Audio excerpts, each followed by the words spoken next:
Here's Yared Nuguse, who just clocked the, I think, 4th sub 348 of his career indoors at BU. Took a shot at the world record, came out just short. Walk us through both, the plan heading into this race and then also the race itself. Yeah, I mean, the plan of the race was, pretty simple. Just get on the lights, get behind Mario, and just, follow through and just, give it a little more bite at the end of the race. I kind of thought the lights were broken for a while. I was like, where are they? Like, I'm so confused. And then, they kind of come up like halfway through the race. I'm like, oh, we've just been like pounding it, I guess.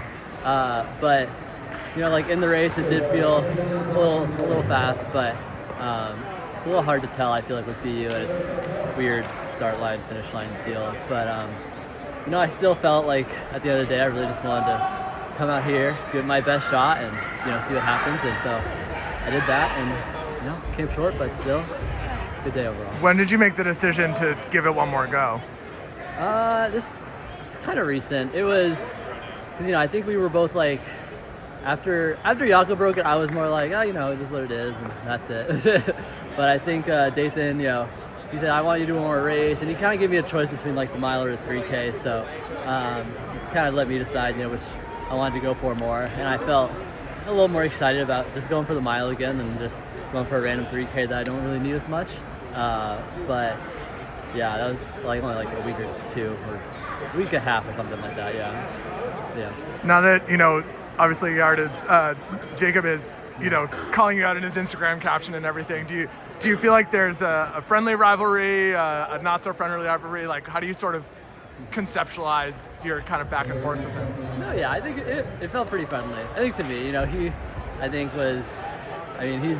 he enjoys, the rivalry a little bit, and I'm just a pretty, generally friendly kind of guy, and I'll play along and just, I know it's all in good fun and whatnot, and at the end of the day, we still respect each other to a certain degree, so that's what really matters, and, I'm all about doing the rivalry thing when it's not, like, crazy, so, yeah, it's fun. Are you hoping they can lock him in for one of these Grand Slam meets? I'm sure they will. I mean, at least maybe like for one of the 3K, 5Ks or something. But we'll see. Coming over to America to race isn't, always the most fun, easy thing. I know whenever I go to Europe to race, I need like a lot of days before I'm feeling good. So we'll see. But I'd love to have him in one of them. Yeah. What were the lights supposed to be set at, and was there an issue? Because I was talking to Mark Coogan. He said he thinks there might have been an issue in the women's race with them being set to like 1600 pace instead of a mile. So do you know anything about that? I don't yet. I haven't talked to Dathan or something about it yet. I'm sure he knows, but he told me that like basically the frontal lights was like 345 or 344 high or something. Even? I think so, yeah. And then the back of the lights I thought were supposed to be like 346, but it felt like I was close to the back of the lights, but then I ran like 347. So yeah, I'm not really sure exactly what happened. It would have been a real bummer if I was with the lights and I still didn't get it. That would have really sucked. But, at the end of the day, I wasn't really feeling it that last 200, so, who it is.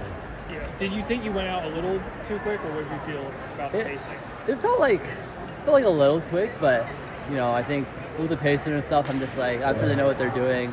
Everyone seems to say, like, you're doing good, like, when you're going around, so I was feeling like generally pretty good about it, but I think definitely like once like the lights kind of caught up and then Mario pulled off, I was definitely feeling like a little more tired. Did you feel any added pressure to it? I feel like in the past when you've broken records, you've never really been publicly announced, but going to this one, everyone was here to watch you, take a turn at the world record. Yeah. Any other pressure today? There's definitely a little more involved, I think, because when you come to BU, you're here to run fast, you're here to run a record, you're here to do something. So I think, coming into this kind of with that expectation feels a little different and, not quite as fun as, when you're just here to race and run well and then just, see what the time comes after that. But, it's still worth a shot, I'd say, and still very fun to kind of, go out and at least give it a shot no matter what. So the last few years, you've hit the indoor season pretty hard, and then you've kind of been able to build back up a little bit, have like maybe a low-key outdoor race and maybe like a Diamond League. This year it's a lot closer. You got this Grand Slam meet in a month from now. So how does your training look different with that new challenge? Yeah, we haven't looked that far ahead, or at least I haven't looked that far ahead with my training.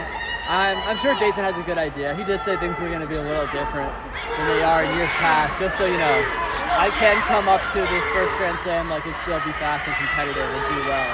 But yeah, I'm sure it's just going to involve hopefully still staying very consistent the whole year, but still being able to take things out quite fast in early April. What do you think about having Wanyonyi having to race him in 8 and 15? Yeah, it's going to be tough. I mean, I feel like the 800 was already, going to be hard with Marco in it, and the more 800s that you added, the harder it's going to be, no matter what.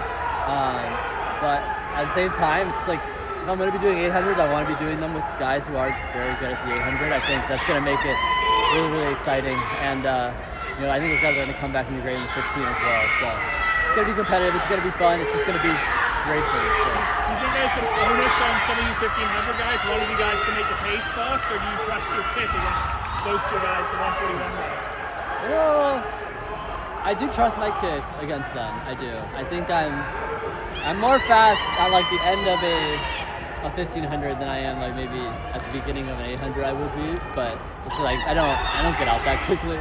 But I think I wouldn't want it to go too slow just for the hustle and bustle reasons, but we'll see. We'll talk about each race as it comes, and I think after this first one especially, we'll kind of have a good idea of how it may play out in the future. So, yeah.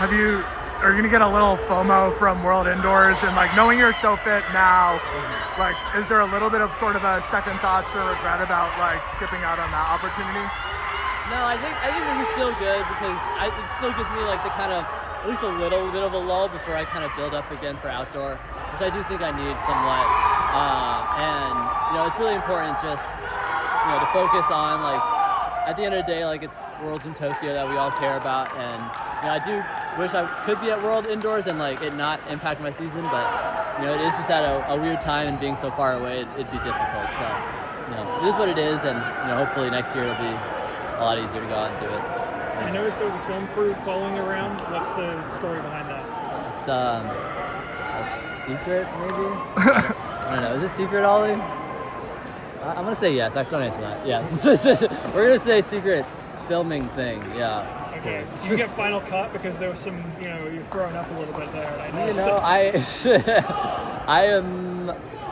I doubt it. I don't know. We'll see. All right. Thank you for the time. Thanks so much, Yared. Yeah, thank you.